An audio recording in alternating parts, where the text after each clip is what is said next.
رسالت میں آپ صلی اللہ علیہ وسلم میں درود پاک کا ہدیہ پیش کریں۔ اللہم صلی علی سیدنا و مولانا محمد معدن الجود والکرم وآلہ واصحابہ الکرام وابنہ الکریم وبارک وسلم صلاة دائمة سرمدا ابدا۔ السلام علیکم ناظرین، جیسا کہ آپ سماعت کر رہے ہیں کہ سلمان ازری صاحب بہت ہی پیارا بیان فرما رہے ہیں۔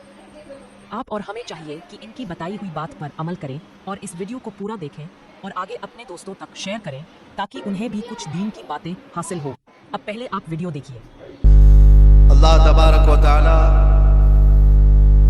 اس شب کو ہم سب کے لیے خیر و برکت والی شب بنائے، اور آج کی یہ شب جیسا کہ آپ سب نے سنا بھی ہوگا، ہمارے سال بھر کا حساب و کتاب آج بند ہوتا ہے اور نئے سال کی ابتدا آج کی رات سے ہوتی ہے۔ آج اللہ تبارک و تعالیٰ فرشتوں کو حکم دیتا ہے کہ کس کے لیے کتنا رزق اور کس کے لیے زندگی میں کیا کیا کام ہونے ہیں۔ بلکہ بزرگوں نے فرمایا کہ آج کی رات کچھ لوگوں کی موت لکھی گئی ہوگی، فرشتوں کو بتایا گیا ہوگا کہ مہینے کے بعد 2 مہینے کے بعد جب بھی اس بندے کی موت آنے والی ہے، جبکہ وہ بندہ اپنی شادی کی تیاریوں میں مصروف ہوگا، کچھ لوگ اپنے گھر بنانے میں مصروف ہوں گے، لیکن ہم میں سے کسی کو خبر نہیں کہ آج کی رات ہمارے متعلق کیا فیصلہ ہوگا۔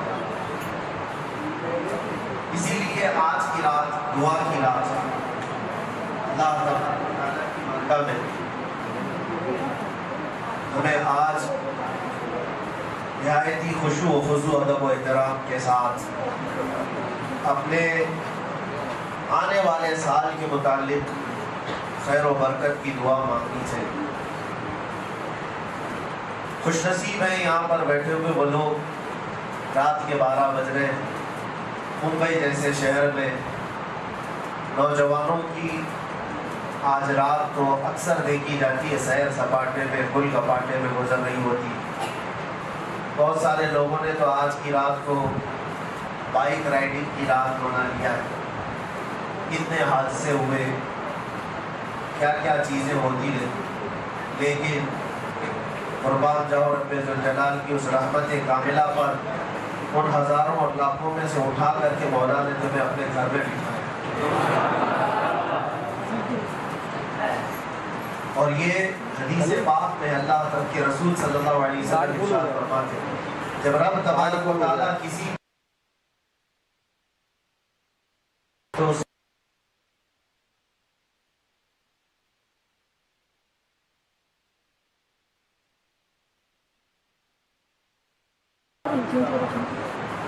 یہاں پر بیٹھا ہوا ہر بندہ وہ ہے جس کے ساتھ اللہ تعالیٰ نے بھلائی کا ارادہ فرمایا۔ اب یہ سوچ کر کے اٹھو کہ ہمارے بن مانگے اللہ تعالیٰ نے اپنے گھر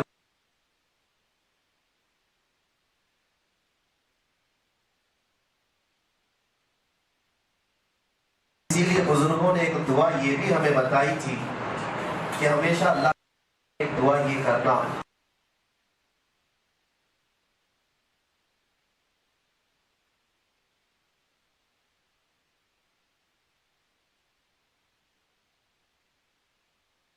السلام یہ تمنا کرتے تھے کہ کاش ہم آخری نبی محمد رسول اللہ صلی اللہ علیہ وسلم کی امت میں پیدا کیے جاتے، جبکہ وہ نبی ہیں اور نبی ہو کر ان کی تمنا تھی کہ اس امت میں پیدا ہو، لیکن تم اللہ کی بارگاہ میں ہمیشہ یہ عرض کرنا کہ مولا میں نے تو مانگا نہیں تھا، بن مانگے تو نے مجھے اپنے نبی کی امت میں پیدا کیا۔ ہم میں سے کس نے دعا کی؟ کون دعا کر کے اس امت میں آیا؟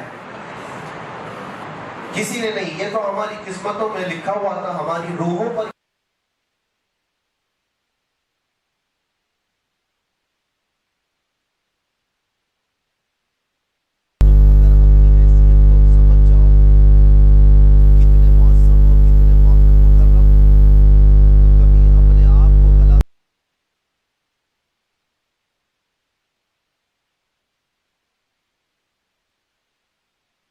تو آدمی سنبھل کر کے چلتا ہے۔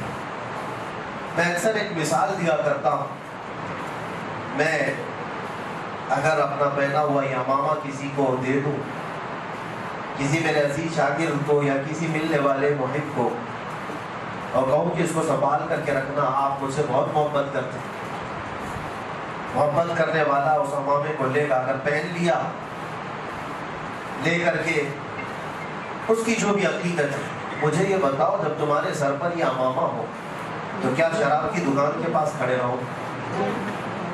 کیا کسی سیر سپاٹے کی جگہ پر جہاں لوگ نکڑوں پر اپنی عیاشیاں کر رہے ہوتے وہاں کھڑے ہو جاؤ؟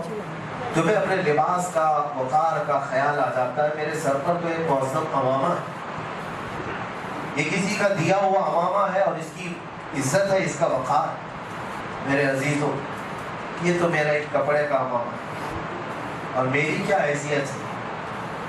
جب یہ امامہ تم رکھ کر کے کسی ایسی ویسی جگہ پر نہیں کھڑے ہونا چاہتے تو سوچو اللہ نے تمہارے سر پر امت محمدیہ کا تاج رکھا، تمہیں خیر امت کہہ کر کے پکارا قرآن میں اللہ نے، کنتم خیر امت اخرجت للناس، تم لوگوں میں خیر امت بنائے گئے، سب سے بہترین امت ہو، اس لیے کہ تم اچھائیوں کا حکم دیتے ہو اور برائیوں سے روکتے ہو اور اللہ کو بغیر دیکھے مانتے ہو۔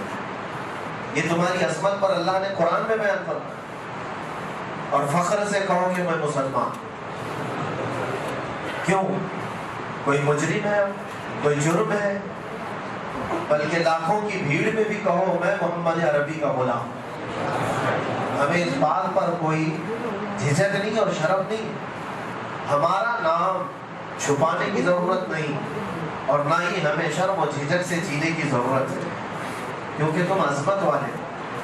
اللہ تعالیٰ نے قرآن میں تمہیں کیا فرمایا پتہ ہے؟ لوگ آج کچھ ایسے سیکولر لوگ، سیکولر کا مطلب ہوتا ہے وہ آدھا ادھر آدھا ادھر رہنا چاہتا ہے، پورا کچھ بننا نہیں چاہتا، یعنی وہ اپنی آئیڈینٹی چھپانا چاہتا ہے کہ یہ بھی راضی رہے وہ بھی راضی رہے، دونوں کمیونٹی کو، یا چار ہو تو چاروں کمیونٹی کو راضی کر کے رہوں۔ ایسا ہوتا نہیں ہے، بیچ والا تو پھر بیچ والا ہی ہوتا ہے، ادھر کا بھی نہیں ادھر کا بھی۔ اللہ نے تو قرآن میں فرمایا تم پورے کے پورے مسلمان ہو جاؤ، اور اس لیے شرم و جھجک ہمیں نہیں ہونی چاہیے کہ ہمارا نام ہمارے باپ نے مسلمان نہیں رکھا۔ قرآن میں اللہ فرماتا هو سماکم المسلمین، وہ اللہ ہے جس نے تمہارا نام مسلمان رکھا، اللہ ہے۔ ہمیں فخر کے ساتھ جینا ہے۔ بہتوں کو میں نے دیکھا نوجوانوں 5 کلو کی جینس پہننے میں تو کبھی شرم و آر نہیں محسوس ہوتی، 50 گرام کی ٹوپی چھپا کر کے رکھتے چھوٹی سی ٹوپی ہوتی ہے اس کو بھی چھپا کر کے رکھتے ہیں کہ پتہ نہیں لوگ کیا سمجھیں گے، لوگ کیا سمجھیں گے۔ یہ تمہارے سر کا تاج ہے، اور اپنی نشانیوں کے ساتھ جیا کرو، اپنی آئیڈینٹی کے ساتھ جیا کرو۔ میں یقین کے ساتھ کہتا ہوں، یہ میرا چیلنج ہے، اے مسلمان، ایک بار تم صرف شکل سے بھی اگر میرے مصطفیٰ کی غلامی اپنا لو تو کیڑے مکوڑے یوں ہی دب جائیں، کوئی کسی کے اوقات نہیں، کیونکہ اللہ نے تمہاری ہیبت رکھی ہے، تمہارے اندر اللہ نے رعب رکھا ہے، ایمانی رعب ہے۔ اللہ کے نبی صلی اللہ تعالیٰ علیہ وسلم ارشاد فرماتے ہیں رب تعالیٰ نے مجھے ایسا رعب عطا کیا ہے کہ 500 میل دور بھی میرا دشمن ہو تو اس کے دل میں اللہ میرا خوف ڈالتا ہے۔ اور یہ خاصہ رسول پاک صلی اللہ علیہ وسلم کا حضور کے صدقے میں ان کی امت کو بھی ملا ہے، ان کی امت کو بھی ملا ہے۔ اور ہم دیکھتے ہیں کبھی کبھار ہم کو احساس ہوتا ہے کہ فلاں کیا کر لیں گے، ان کے پاس اتنی طاقت، ان کے پاس اتنی طاقت، لیکن ہم کو خود نہیں پتا ہوتا ہمارے پاس کیا طاقت ہے۔ ہمارے پاس ایمانی طاقت ہے، عشق رسول کی طاقت ہے، اس میں شرم و جھجک اور حیا کی ضرورت نہیں، علل اعلان فخر کے ساتھ رہنے کی ضرورت ہے۔ میرے عزیزوں، مجھے ایک بات یاد آتی ہے، حالانکہ لباس ہوتا ہے، میں سادہ لباس بھی پہنتا ہوں جب کوئی پہچانتا بھی نہیں، ہم سادے لباس میں بھی رہتے ہیں، لیکن جس وقت مجھے گجرات کے رشتہ داروں نے بہت بھیڑ بھاڑ میں گرفتار کیے، اپنے شہر میں تماشا بنایا تھا، یاد ہوگا آپ کو دن۔ آج سے ٹھیک 1 سال پہلے خیر خانے سے شب برات منا رہا، آپ سے دور تھا، لیکن اللہ شاہد ہے، اللہ شاہد ہے، ہمارے دل میں رب تبارک و تعالیٰ نے بال برابر کی خوف کبھی نہیں تھا۔ بات بتا رہا ہوں، وہ اتفاق تھا کہ میں جس حالت میں گھر پہ بیٹھا ہوا تھا اسی حالت میں نکل کر کے گیا، جبہ بھی تھا اور امامہ بھی تھا، کسی جلسے سے واپس آیا ہوا تھا، اسی حالت میں گئے اور اسی حالت میں انہوں نے 3 دن تک کپڑے بھی نہیں بدلوائے۔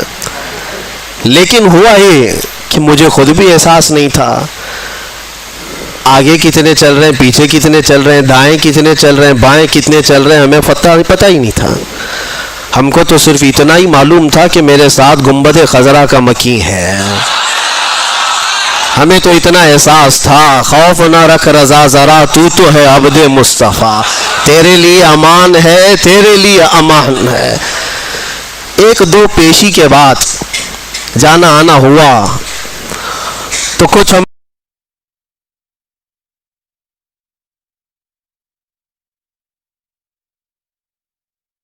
کر کے کہا مفتی صاحب اس کورٹ میں بھی آپ گئے، اس کورٹ میں بھی گئے، اب تھوڑا سا ہمارے اوپر بڑے مسئلے آ رہے ہیں، آپ اپنی یہ پگڑی اتار دو، اپنا یہ صافہ اتار دو اور سادے لباس میں ہمارے ساتھ چلیے۔ میں نے کہا سارا مسئلہ تو اسی پگڑی کا ہے، یہ اتر جائے تو پھر کیا مسئلہ ہے؟ اسی سنت مصطفیٰ کے تحفظ اور بقا کے لیے تو ہم لڑتے رہتے ہیں، وہ ناموس مصطفیٰ کا ایک حصہ ہے، رسول پاک کے اخلاق، رسول پاک کی سنتیں، یہ ناموس مصطفیٰ کا حصہ ہے، ہم اس کو بچاتے رہیں گے۔ ہم نے کہا یہ ہم سے نہیں ہوگا، 2 صورت ہو سکتی ہے، ظلم کرنے پر اگر آپ آ جائیں تو پورے کپڑے بھی اتار سکتے ہو، آپ چاہے تو وہ کر سکتے ہو، یا اگر آپ ریکویسٹ کر رہے ہیں تو پھر ٹھیک ہے، ہم عدالت میں اس چیز کو پوچھ لیں گے جج صاحب سے کہ کیا یہ پہننا یہاں پر جرم ہے، اگر وہ کہہ دیتے تو ہم اتار دیں گے۔ انہوں نے کہا نہیں پوچھنے کی ضرورت نہیں، جیسا ہے ویسی پہنے رہیے، میرا لباس ہے۔ میں یہ مثال صرف اس لیے دے رہا ہوں میرے عزیزوں کہ ہمیں اپنی آئیڈینٹیٹی اور ہمیں اپنی شناخت چھپانے کی ضرورت کیا ہے؟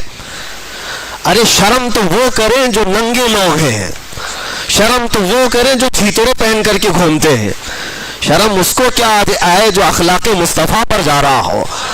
میرے مصطفیٰ کریم صلی اللہ تعالیٰ علیہ وسلم جیسا اس دنیا میں نہ کوئی آیا ہے اور نہ آ سکتا ہے۔ اللہ کے نبی نے فرمایا بعثت لأتمم مکارم الاخلاق، میں تو اس لیے دنیا میں بھیجا گیا ہوں کہ تمہیں دنیا میں سب سے اعلیٰ اخلاق پر لے کر آؤں۔ اللہ کے نبی آئے کس لیے تھے؟ دنیا کو سب سے اعلیٰ اخلاق دینے کے لیے آئے، یہ امت سب سے اعلیٰ اخلاق پر آئے گی۔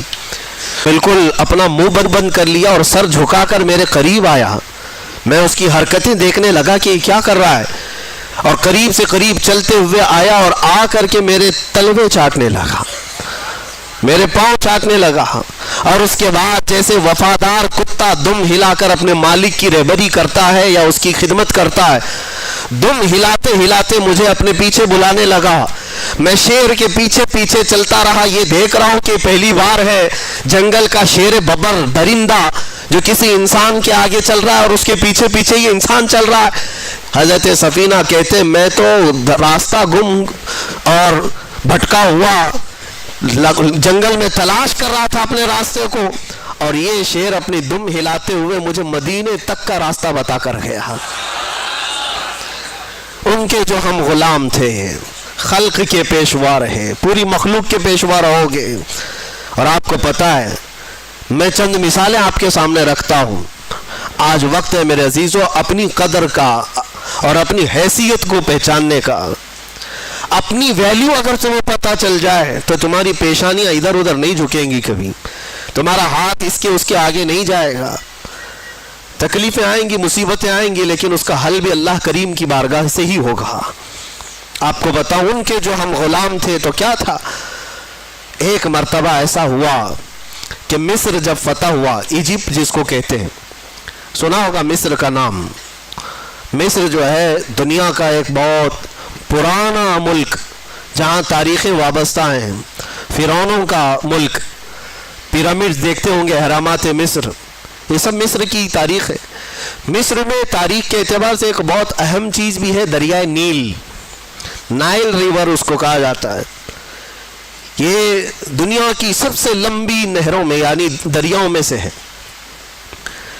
تو دریائے نیل کا مسئلہ کیا تھا وہ میں آپ کو بتاؤں۔ اسلام جب مصر میں داخل ہوا، حضرت عمرو بن عاص رضی اللہ تعالیٰ عنہ صحابی رسول، مصر فتح کیا، صحابہ وہاں داخل ہوئے، لوگ اسلام میں آئے، لیکن وہاں ایک بری رسم، برا رواج تھا۔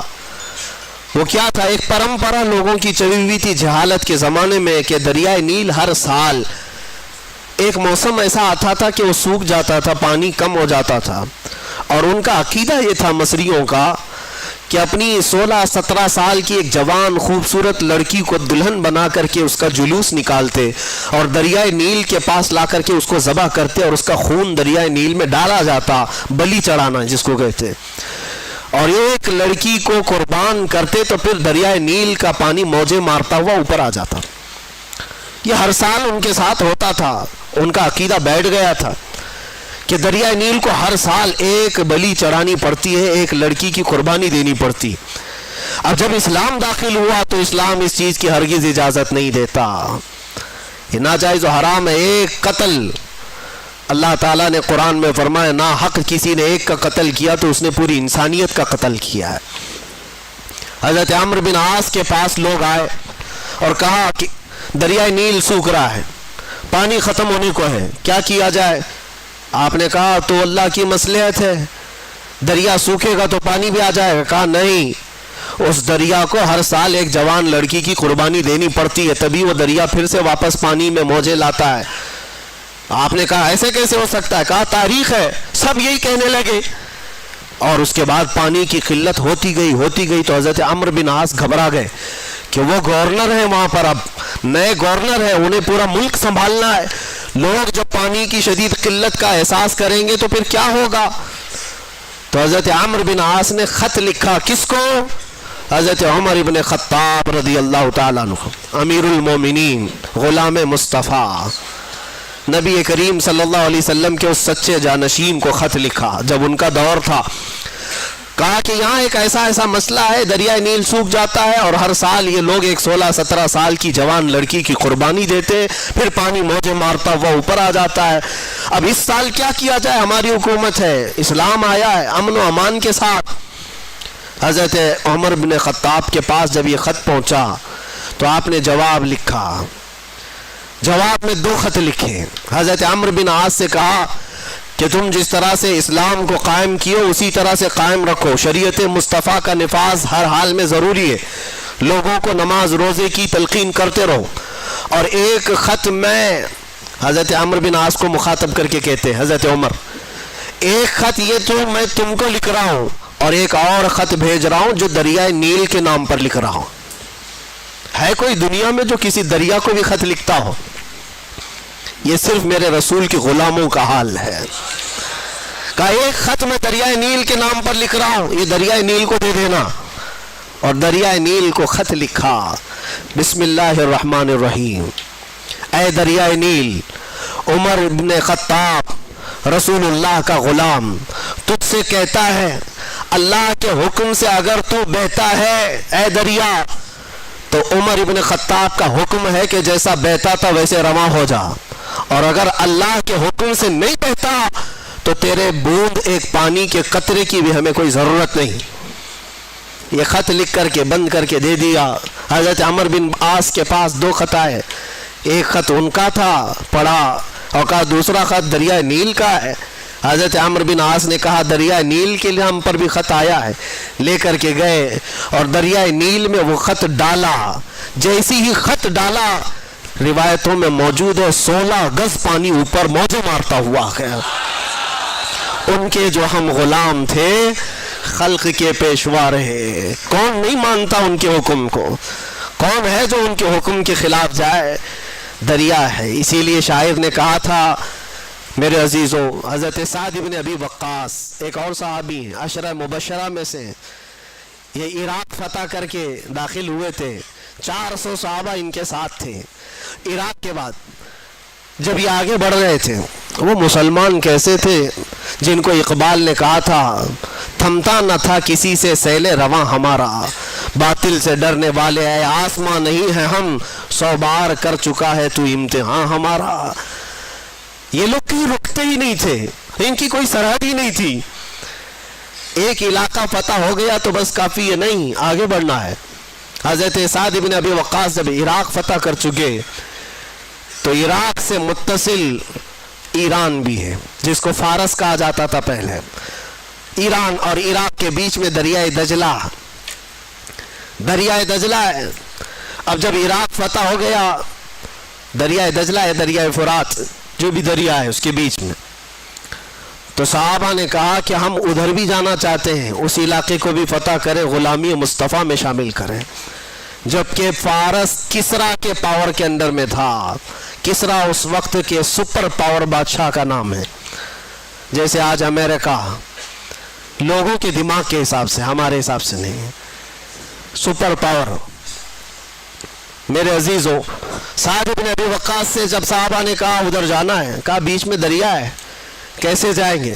حضرت سعد بن ابی وقاص نے کہا تم میرے ساتھ چلو گے؟ صحابہ نے کہا کیسے؟ ادھر ایرانی فوج نے جتنے برج تھے دریا کے اوپر پار کرنے والے سب توڑ ڈالے تھے. جو لکڑیوں کے تھے وہ جلا ڈالے تھے، سب ختم کر ڈالے تھے، کیونکہ انہیں ڈر تھا یہ محمد عربی کے غلام ہیں، رکتے کہیں نہیں ہیں، یہ اگر ادھر سے ادھر کراس کر کے آ گئے تو ہماری بھی خیر نہیں. سب توڑ ڈالے. اس کے بعد وہ ایرانی فوج کی تاریخ بھی موجود ہے تاریخ طبری میں. وہ لوگ دیکھتے رہے تماشا کہ یہ 400 لوگ کیا کر پائیں گے دریا ہے بیچ میں. حضرت سعد بن ابی وقاص نے اپنے صحابہ سے کہا چلو. سب نے پوچھا نہیں کیسے جانا ہے. اپنے قائد، اپنے جو لیڈر تھے حضرت سعد بن ابی وقاص سپہ سالار، ان کے پیچھے چل پڑے. پھر کسی نے پوچھا کس راستے سے جا رہے؟ سعد بن ابی وقاص نے کہا دریا سے جائیں گے. اور کیسے جائیں گے؟ گھوڑوں پر بیٹھے ہوئے ہیں، دریا سے جانے کی بات کرتے ہیں. کیا تمہارا گھوڑا اتنی چھلانگ لگائے گا کہ اس دریا کو کراس کر جائے گا؟ سعد بن ابی وقاص نے کہا کوئی چھلانگ لگانے والا گھوڑا نہیں، چل کر کے ہی جائے گا. یہ تاریخ میں پہلی بار ہو رہا ہے. سعد بن ابی وقاص نے کہا میرے پیچھے چلو. صحابہ نے سب اپنے اپنے گھوڑے ان کے ساتھ لگا دی. سعد بن ابی وقاص کا گھوڑا پہلی مرتبہ دریائے دجلہ پر پاؤں رکھتا ہے، آپ نے اللہ اکبر کہا. دوسرا پاؤں رکھتا ہے، آپ نے اللہ اکبر کہا. صحابہ نے دیکھا سعد بن ابی وقاص کا گھوڑا دریائے دجلہ پر چلتا ہوا جا رہا ہے، اس کے ٹاپ پر کوئی پانی کا نشان بھی نہیں ہے، ٹاپوں پر پانی تک بھی نہیں. تو سارے صحابہ پانی پر چلتے ہوئے چلے گئے. یہ تاریخ کی سچائیاں میں بتا رہا ہوں. ایرانی فوج اس وقت ملک فارس کی کسرا کی فوج یہ دیکھ کر کے کیا کہتی ہے جانتے ہو؟ کہتی ہے دیواں آمدن، فارسی میں دیواں آمدن. ارے جنات کی جماعت آ رہی ہے. ایسا لگتا ہے جنات کی جماعت آ رہی ہے پانی پر چلتے ہوئے. میرے عزیزو تمہیں بھی دکھانا ہے جنات کی جماعت ہوتی کیسی ہے. وہ چل کر کے چلے گئے اور جب دریائے دجلہ کو عبور کر لیا، میرے عزیزو ان کی ہیبت سے ویسے تھرا گئے تھے کہ ملک فارس پورا پرچم اسلام میں آ گیا تھا، اسلام کا پرچم لہرانے لگا تھا. عزیزان گرامی وقار، اسی بات کو اقبال نے کہا تھا کہ یہ تھمتا نہ تھا کسی سے سیل رواں ہمارا.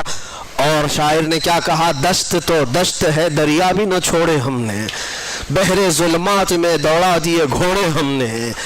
یہی واقعات تھے. لیکن مجھے بتاؤ، ایک دریائے نیل ہے حکم مان رہا ہے عمر ابن خطاب کا، ایک دریائے دجلہ ہے حکم مان رہا ہے سعد ابن ابی وقاص کا. اس لیے نہیں کہ یہ لوگ جادوگر تھے، اس لیے نہیں کہ بہت پاورفل لوگ تھے، صرف اس لیے مان رہے ہیں یہ سارے لوگ حکم ان کے جو ہم غلام تھے، ان کے جو ہم غلام تھے، خلق کے پیشوا رہے. مان کر کے دیکھو